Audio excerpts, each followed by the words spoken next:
Ladies and gentlemen, Zach, when you begin to truly understand the difference between faith and fear, you realize that both are nothing more than states of mind. Both are invisible forces pulling you in opposite directions.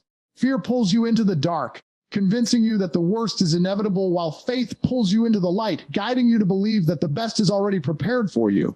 The reality is, every time you feel fear creeping into your life, you are giving permission to worry, anxiety, and doubt to control your decisions. Fear thrives on imagination. It feeds on the pictures you create in your own head, images of failure, disappointment, and loss. The more you hold on to those images, the more real they become, and soon you find yourself living in the very conditions you dreaded the most. On the other hand, faith works in the same way, but instead of painting pictures of destruction, it creates visions of victory, success, and divine timing.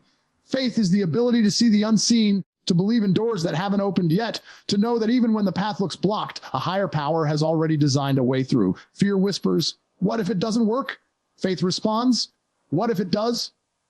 Fear keeps you frozen, waiting for the perfect moment that never comes. Faith moves you forward even when you can't see the full staircase. Fear convinces you to play small, to hide, to shrink your potential. Faith pushes you to step out, to risk, to walk boldly into the unknown because you know you're not walking alone. Fear is heavy. It chains you to the past. Faith is liberating. It pulls you into the future. Every time you choose faith over fear, you are telling yourself, telling the universe, and telling God that you are ready for more. You see, the right door will not open if you are standing still in fear. Fear makes you overanalyze every move. It makes you hesitate. It makes you ask questions that have no answers. Faith, however, doesn't need all the answers. Faith trusts that when the time is right, the door will open. And when it does, it will be the right door, not a door of confusion, not a door of regret, but a door aligned with your destiny. That's why you cannot let fear dominate your mind. Because fear doesn't just hold you back, it blinds you. It blinds you from recognizing opportunities. It blinds you from seeing solutions. It blinds you from believing that you're worthy of more. Faith opens your eyes. Faith makes you sensitive to possibilities, aware of divine timing, alert to the signs that God has placed around you. Think about how many times you've worried over something that never even happened. Fear made you live in pain twice, once in your mind, once in reality. Faith does the opposite. It allows you to live in victory twice, once in your vision, once in your manifestation. Fear drains your energy, faith recharges it. Fear steals your sleep, faith gives you peace. Fear magnifies problems, faith magnifies solutions. Fear convinces you that everything is falling apart. Faith convinces you that everything is falling into place. When you begin to live in faith, you stop asking, "Why is this happening to me?"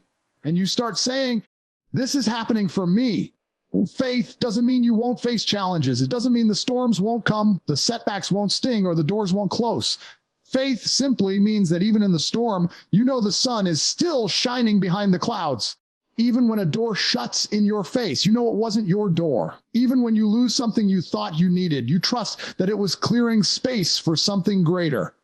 Fear makes you believe that a closed door is the end of your story. Faith makes you believe that a closed door is only the beginning of a better chapter. The truth is, both faith and fear require you to believe in something that hasn't happened yet. Fear makes you believe in defeat before it even arrives. Faith makes you believe in victory before it shows up. You get to choose which one you feed. If you feed your fear with doubt, negativity, and constant worry, it will grow so strong that it paralyzes you. If you feed your faith with gratitude, vision, and trust, it will grow so strong that nothing can shake you. The door God is preparing for you is too important for you to be wasting energy on fear. That door requires courage. That door requires readiness. That door requires belief. If you approach it with fear, you will miss it. If you approach it with faith, you will walk right through it. Faith is not a passive state. It is an active decision to hold on when everything tells you to let go, to move forward when everything around you says stop, to expect greatness when the evidence in front of you looks small. Faith takes you from the ordinary to the extraordinary. It shifts your focus from limitations to possibilities. It turns obstacles into opportunities, delays into lessons, and setbacks into comebacks. Faith tells you that the right door is already written in your story, and no amount of fear, doubt, or delay can erase what has been promised. The power of your thoughts is one of the greatest forces you will ever come to understand, because every single thing that exists in your life right now began with a thought. The home you live in, the clothes you wear, the money you hold, even the relationships around you, they were all once invisible ideas that came into reality through the process of thought. What most people never realize is that their mind is a factory producing outcomes day and night, and the quality of the product depends entirely on the thoughts they allow to run through it. If you fill your mind with fear, doubt, and negative feelings, You're programming that factory to produce results that match those vibrations. If you fill your mind with faith, vision, and belief, you're programming that factory to produce doors of opportunity, solutions, and breakthroughs. Your mind doesn't stop creating. It never shuts off. The only choice you truly have is whether you're directing it toward what you want or leaving it to default on what you fear. Negative thoughts may seem harmless in the moment, just a small worry, a complaint, or a flash of anger. But when repeated and entertained, they begin to take root. Thoughts become feelings, feelings shape attitudes, attitudes drive actions, and actions determine results. That is why someone who constantly thinks, "I'll never make it," eventually stops trying. It's why someone who tells themselves, "Nothing ever works out for me," continues to live in cycles of failure. On the other hand, someone who trains their mind to think, "I am capable, I am guided, I am worthy," begins to carry themselves differently. They see opportunities where others see obstacles. They attract people and circumstances that match the frequency of their inner belief. They walk into rooms with an energy that opens doors. It all starts with a single thought, repeated until it becomes a pattern. And that pattern becomes destiny. You can't allow your mind to be a dumping ground for negativity, because what you allow to stay in your head eventually shows up in your life. If you keep telling yourself that you are stuck, you'll remain stuck. If you keep telling yourself you're not enough, the world will mirror that back to you. But if you tell yourself that no matter how many setbacks you face, you are still moving toward the right door, your mind will find a way to prove it true. That is the power of focus. The thoughts you hold with emotion and repetition carve out the path of your future. And whether that path leads you to doors of blessing or walls of limitation depends on what you're thinking about daily. Most people let their environment control their thoughts. They wake up and immediately absorb fear from the news, drama from social media, and negativity from people around them. They don't even realize they are programming themselves with defeat before the day begins. But you don't have to live that way. You have the ability to choose your thoughts, to stand guard at the doorway of your mind and decide what gets in and what doesn't. That's where discipline comes in, because your mind will try to wander. It will try to replay old failures. It will try to convince you that nothing will change. You have to interrupt those patterns and replace them. You have to practice saying to yourself, "I refuse to think this way. I choose to focus on the possibilities. I choose to believe that something greater is coming." Thoughts are not random. They are magnetic. They attract people, situations, and outcomes into your life. A person who thinks thoughts of lack is constantly surrounded by lack. A person who thinks thoughts of abundance begins to notice opportunities they would have otherwise overlooked. It's not magic, it's focus. Your mind notices more of what you concentrate on. If you think about fear, you notice more reasons to be afraid. If you think about success, you notice more reasons to take action. That's why you must discipline yourself to direct your thoughts toward the vision of what you want instead of the shadow of what you fear. It doesn't mean negative thoughts won't appear. They will. But you don't have to entertain them. You don't have to replay them like a broken record.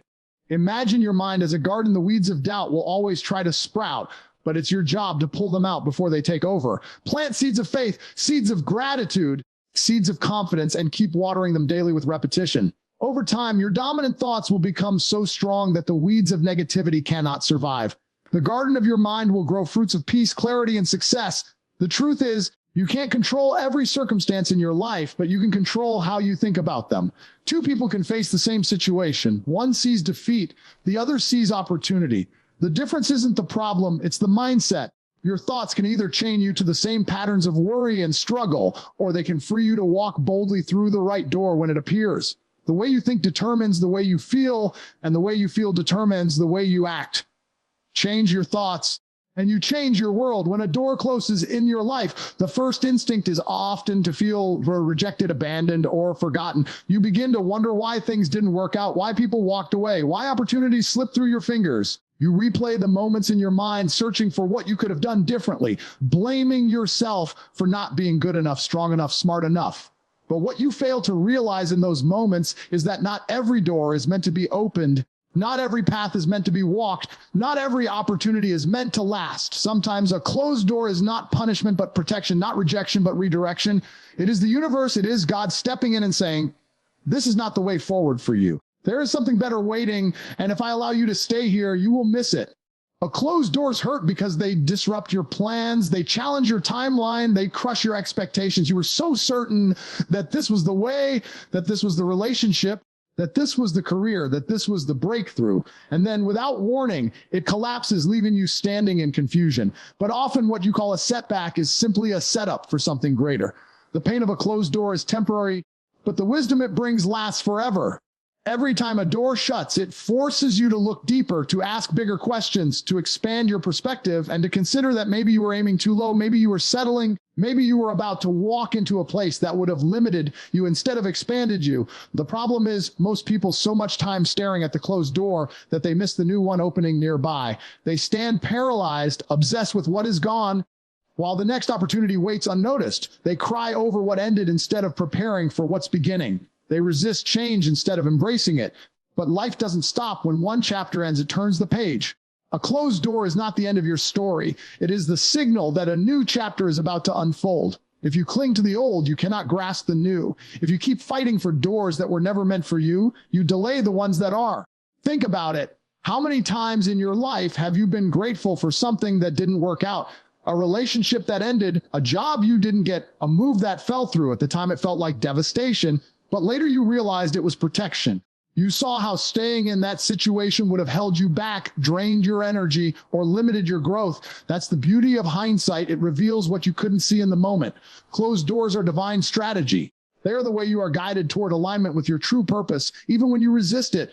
Every closed door is a message. This was not your door. And if it was not your door, no amount of pushing, begging, or forcing would have kept it open. That's why you must trust the timing. When you let go of what isn't yours, you make room for what is. When you release the wrong doors, you become available for the right ones. It's not about losing, it's about being redirected. Imagine if every door you wanted opened had actually stayed open. You would be in relationships that drained you, jobs that trapped you, circumstances that suffocated you. But life loves you too much to let you settle there. So the doors close. Closed doors test your faith. They strip away your illusion of control. They push you to trust that something greater is in motion, even when you can't see it. It's easy to believe when everything is flowing, but real strength is built when everything seems to fall apart, and you choose to trust anyway. Closed doors separate those who give up from those who rise higher. They demand that you look within, that you ask yourself whether your identity was tied to what ended, whether you are strong enough to keep moving, whether you believe that the best is yet to come. The truth is, not every door you want is good for you. Some doors lead to distraction, some to destruction. You can't see everything from where you stand, but God can. That's why you must learn to say thank you for closed doors, even if it takes time. Because closed doors mean you are being guided, being prepared, being refined for what's next. They mean that you're being pushed toward alignment, toward purpose, toward the right door. And when that right door finally opens, you will understand why the others had to shut, why the timing had to change, why the disappointments were necessary. You will see that nothing was wasted, that every no was making room for a bigger yes, that every ending was simply the beginning of a greater path. Gratitude is one of the most powerful forces you can activate in your life because it shifts the way you see everything around you. Most people are trapped in a constant loop of focusing on what they don't have, what went wrong, and what they wish was different.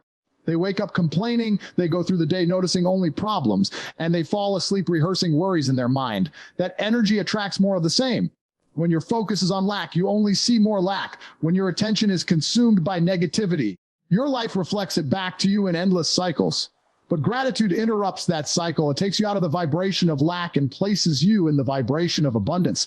It reminds you that even when everything isn't perfect, there is still something to honor, something to appreciate, something to give thanks for. Gratitude doesn't require your life to be problem-free. It doesn't demand that every door be open or that every circumstance be easy. Gratitude is powerful precisely because it works in the middle of challenges. When you can say, thank you, even in difficulty, you shift your perception from what's missing to what's present, from what's broken to what's still working, from what ended to what remains.